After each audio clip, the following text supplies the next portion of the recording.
pessoal, estamos começando mais um vídeo sobre a esquerda e a direita no Brasil e hoje começa a nossa série de conteúdos exclusivos. Os 3 primeiros, até que a gente tem aí muitos vídeos na internet explicando, só que hoje o conteúdo é exclusivo. E por quê? Porque nós vamos falar sobre esquerda e direita no Brasil. Afinal de contas, joguei uma provocada no último vídeo. O eixo que vai de uma ponta para outra, da esquerda para a direita, ainda existe de uma maneira sozinha?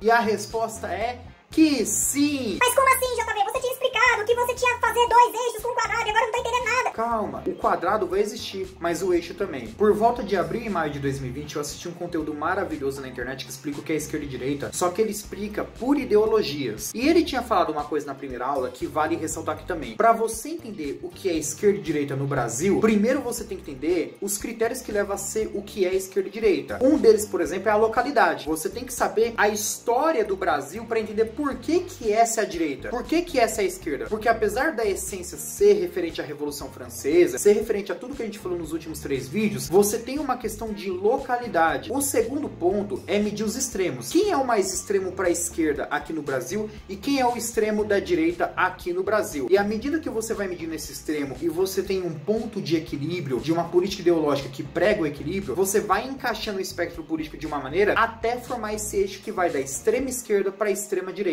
E por fim, o último critério, o período que estamos vivendo permite que o eixo volte a existir. E por quê? Por causa da queda do Muro de Berlim em 1989. Quando existia o Muro de Berlim, ainda existiam 2 sistemas no mundo inteiro, o capitalismo liberal e o socialismo com as ditaduras comunistas. E boa parte desse socialismo real, desse comunismo autoritário, persistiu ao longo do século XX. Só que com a queda do Muro de Berlim e o fim da União Soviética em 1991 e por fim dos Estados comunistas do leste europeu ao longo dos anos 90, basicamente entramos no século XXI sem esse comunismo ferrenho, porque os comunistas tiveram que reinventar algumas coisas. Por exemplo, vocês sabiam que o comunismo ele era homofóbico? Tem países comunistas que não permitiam a liberdade da homossexualidade. Então a extrema esquerda teve que se reinventar. Quando olhamos para esse quadrado, onde que o comunismo da União Soviética se classifica melhor? No extremo do quadrado da esquerda autoritária. Por quê? Porque eles eram autoritários na economia, já que eles eram contra o capitalismo, eles defendiam o controle total do Estado, socialização dos meios de produção, tudo e tal. E por outro lado, você tinha a questão da liberdade social, eles reprimiam completamente também. Então você não tinha nem liberdade social e nem liberdade econômica, tanto que essas ditaduras foram as mais sangrentas que tiveram. Claro que o nazismo e o fascismo mataram milhões de pessoas, tanto que eles causaram uma guerra, mas de uma certa forma, você olha para o comunismo, foi uma ditadura sangrenta. Se você somar a quantidade de pessoas que o comunismo matou, dá mais de 100 milhões de seres humanos. É muita coisa, né? Então quem era de extrema esquerda, comunista, passou a entrar no século XXI com uma nova visão. A gente não precisa ser autoritário nas liberdades sociais. Nós só precisamos defender aquilo que é a essência do que defendemos, que é o quê? A quebra do sistema capitalista e a revolução proletária em luta do comunismo. Então o que eu faço? Eu esqueço essa questão de reprimir a liberdade social e passo a defender somente o controle do Estado na economia no seu extremo. E nas questões sociais, eu me torno uma pessoa mais liberal. E é isso que a gente vai falar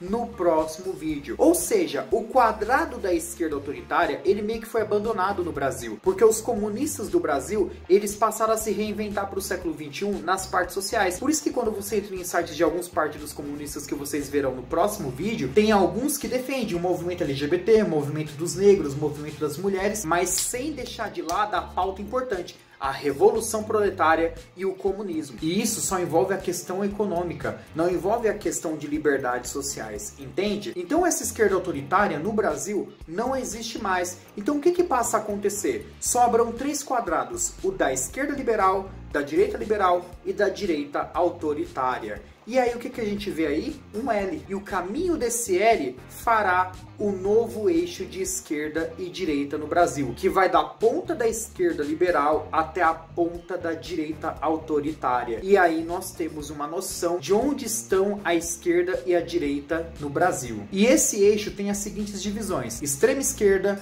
esquerda, centro-esquerda, centro, centro-direita, direita e extrema-direita. E onde está essa divisão no eixo, JP? Vocês só saberão nos próximos próximos vídeos. Esse é o motivo dessa série ter 11 vídeos e ela ser tão exclusiva, porque eu vou explicar em cada vídeo cada um dos espectros. No próximo vídeo nós vamos começar com a extrema esquerda. E por quê? Para pegar já essa pegada desse vídeo, né? Já falando sobre comunismo, sobre a revolução, como eles pensavam antes, como eles pensam agora e quem representa. Isso é fundamental. Saber quem são os partidos, quem são as pessoas. E deixando bem claro que esse eixo que vai da esquerda para a direita no Brasil, eu criei ele baseado no pensamento dos partidos, das nossas representações. Então foi muito difícil de fazer. Vocês não têm ideia o saco que isso deu, mas eu consegui. E só para encerrar esse vídeo, eu quero fazer uma citação sobre o livro Ideologias Políticas do Liberalismo e Fascismo, que foi um dos principais livros para a gente criar o conteúdo de hoje. Ele fala aqui que existem 3 fatores principais para a mudança do que é esquerda e direita no mundo hoje, que é, além do colapso do comunismo e a transformação da ordem mundial para o capitalismo, tudo e tal, também tem a transição das sociedades industriais às pós-industriais, ou seja, hoje nós somos uma sociedade de informação, com internet, com tecnologia, não é aquela sociedade industrial que tem o burguês e o operário. Muita coisa mudou dos tempos anteriores para os dias atuais. E por fim, a globalização e o transnacionalismo. Então, são 3 pontos importantes que mostra o porquê dessas mudanças. E isso deixou bem claro qual é a cara do século XXI no Brasil também. Só que aí a gente vai aprender cada um desses espectros, até mais para poder acrescentar algumas coisas que eu não expliquei, como por exemplo, o que é estatismo, o que é intervencionismo no eixo econômico da esquerda para a direita, como um cara pode estar na zona democrática do eixo vertical se ele defende autoritarismo em outras situações na parte econômica. Então tudo isso eu quero deixar para os próximos vídeos, porque você não pode perder essa oportunidade, tá bem? É isso, fiquem com Deus, até a próxima e tamo junto!